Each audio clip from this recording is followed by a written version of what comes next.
Minneapolis, on edge, on fire. Another tense night with clashes between police and protesters, some forcing their way into and setting fire to a police precinct. The overnight escalation just hours after a highly anticipated press conference from the Hennepin County attorney ended without an announcement of charges against the police officers involved in the death of George Floyd. Days of unrest were sparked by the disturbing viral video of Floyd's final moments, handcuffed with an officer's knee on his neck as he pleaded for air. Breathe, I can't breathe. Floyd's death is the latest of 3 caught-on-camera incidents in recent weeks that have triggered outrage, fears, and conversations about how little black life is valued in America. Ahmaud Arbery, jogging when he was chased down and confronted, then shot and killed by white men in February. No arrests were made until after the video emerged May 5th. Please don't come close to me. Monday, Christian Cooper, bird watching in Central Park, recording this interaction with Amy Cooper, a woman he asked to leash her dog. I'm going to tell them there's an African-American man threatening my life. Her words interpreted by many as an attempt to weaponize police for a confrontation with a black man. I'm being threatened by a man in the Ramble. Please send the cops immediately. That same day in Minneapolis, George Floyd was killed in a confrontation with police. You see that in front of witnesses, an agent of the state will kneel on a man's neck as he's begging for his life until the life seeps out of his body. You can't just picture that happening to white Americans. Nicole Hannah-Jones is a Pulitzer Prize-winning New York Times journalist who writes on issues of racial injustice and believes all 3 incidents have been felt in a personal way in the black community. We are connected to these people, whether we know them personally or not, and we understand that this violence can actually come to us in our own families. Writer Clint Smith says despite the benefits of exposing such behavior, there's pain that comes with it. The very thing that allows an incident to get public attention is also the very thing that continues to harm and disillusion Black people who are forced to see these things that we know are happening. But these incidents are all happening at a time when African Americans are disproportionately dying and feeling the economic impacts of the COVID-19 pandemic. Smith says what we're seeing play out on our screens is, quote, a profound exhaustion in the black community that makes this moment feel different, though we're dealing with racial tensions that are nothing new. Black loved ones have to communicate the realities of the world as it exists to young Black people and to Black children so that they understand the world that they are navigating. But the question is, how do you do that without then making it seem as if the realities that one has to navigate are somehow their fault? All right, shots fired to me by Dave and Buster. I have 2 people down over by Johnny Rocket. Overnight shots fired at an Arizona mall. Police saying a man with an AR-15 fired hundreds of rounds, injuring at least 3.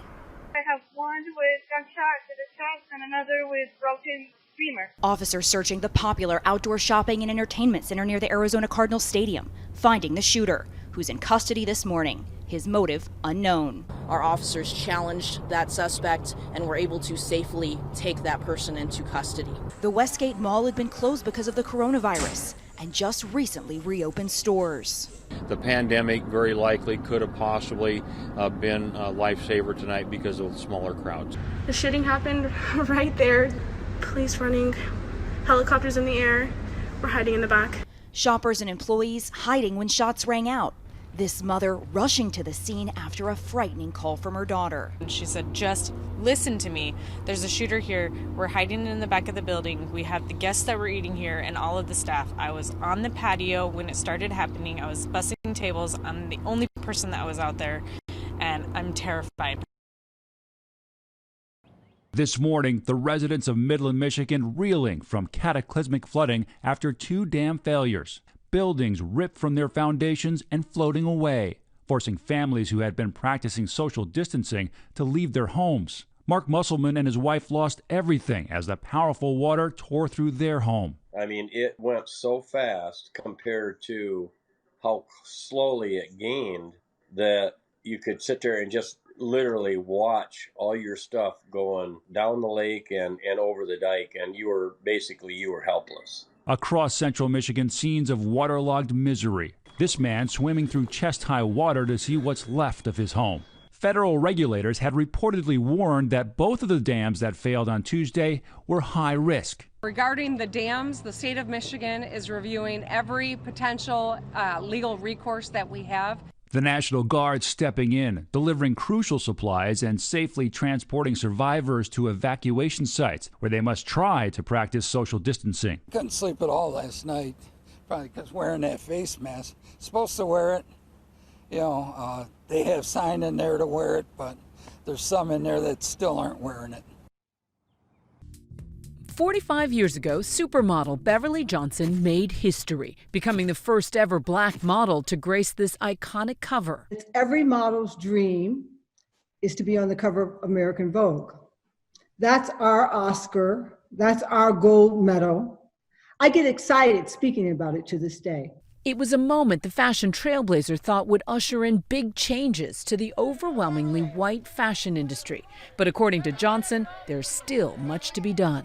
There is no diversity in the upper echelon, none. We don't have a seat at the table. We have no representation in the fashion world. On the outside now, you're seeing, black models and everything, and you think that we're, getting somewhere. But basically, in the financial world of it, in the economics of the business, we are not participating in it financially. This week, Johnson penning a brutally honest op-ed in the Washington Post, tackling the issue of systemic racism in fashion, writing, "Year after year, companies inflict harm against black culture while actively gouging it for inspiration and taking all of the profit." She cites two racist faux pas in recent years, Gucci with its minstrel-inspired line and Burberry debuting a hoodie featuring a noose. Both companies have since apologized, but it's mistakes like these Johnson feels could easily be avoided. And you think that the reason behind that is there is a lack of inclusion and diversity in the upper ranks? And particularly people of color, black people, who are really a significant influence in the fashion industry. We really need to have a voice in those rooms. One person Johnson hopes is listening now, legendary Vogue editor-in-chief Anna Wintour. What do you think Anna Wintour's role is in all this? She has been a powerhouse not just at Vogue, but at Condé Nast.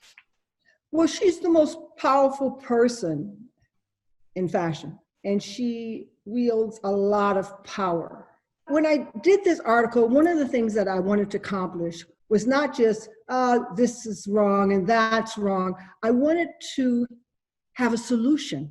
To get those diverse voices in the room, Johnson's pushing for the fashion world to implement what she's calling the Beverly Johnson rule. You have to interview 2 black professionals for each opening, and that can go as far up to the board of directors and all the way down to the editor and photographer. I think that will really let people know that they're taking action. The NBA now has a 100-page game plan for how to resume its season. In a huge guidebook obtained by ABC News, the league lays out in great detail everything from how the players will work, play, relax, eat, as well as be monitored for COVID-19 when play resumes, scheduled for next month at our parent company Disney's Wide World of Sports complex in Orlando. This map, included in the plan, shows the luxury hotels at the resort where the teams will be staying and the dozens of practice courts spread throughout the campus. The guidebook also promises a wide range of amenities for the players, including chefs on site for each team, hairstylists, and a lavish players' lounge, but it also lays out that even the R&R will come with safety rules. Players are allowed to play cards, and they're allowed to play cards with other teammates or teams or staff, but in between each game, you have to throw out the card deck when you're done with it. You're allowed to play ping pong. You're not allowed to play doubles ping pong. Upon arrival, all players and staff will have an in-room quarantine of approximately 36 hours to allow for 2 negative coronavirus tests at least 24 hours apart. Everyone will also be subject to a regular testing program.